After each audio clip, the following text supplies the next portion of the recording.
gözüm bugün ayrılıktan söyleyen gülüm. Canım vermen özge seni, sevip bilmen men özgeni. Yazlayanın sen sözlerin, balan tüyce sen levlerin, söyleyen deyip aydın sözlerin bugün seni atlayan gülüm. Yazlayanın sen sözlerin, balan tüyce sen levlerin, söyleyen deyip aydın sözlerin bugün seni atlayan gülüm.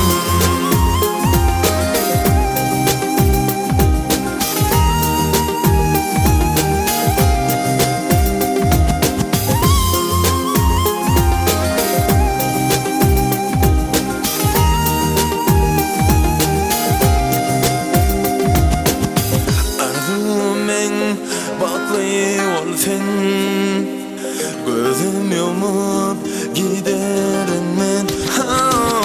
Geçen günler düştü yalı bilsen, akvalımız yüze vurdu.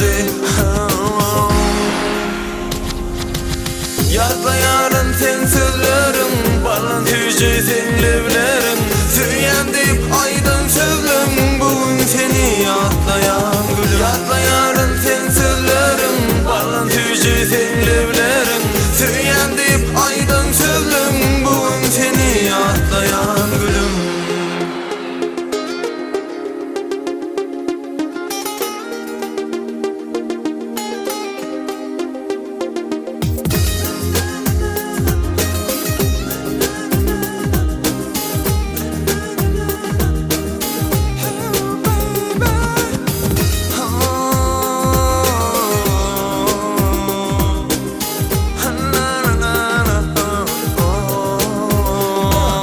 Gecelerine gülüm oturup bile arzu ederdik aile gecede.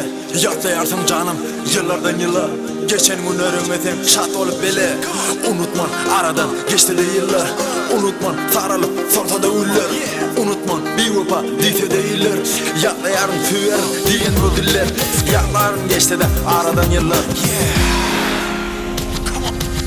Yazlayanın sen sözlerin, balan tüyce sen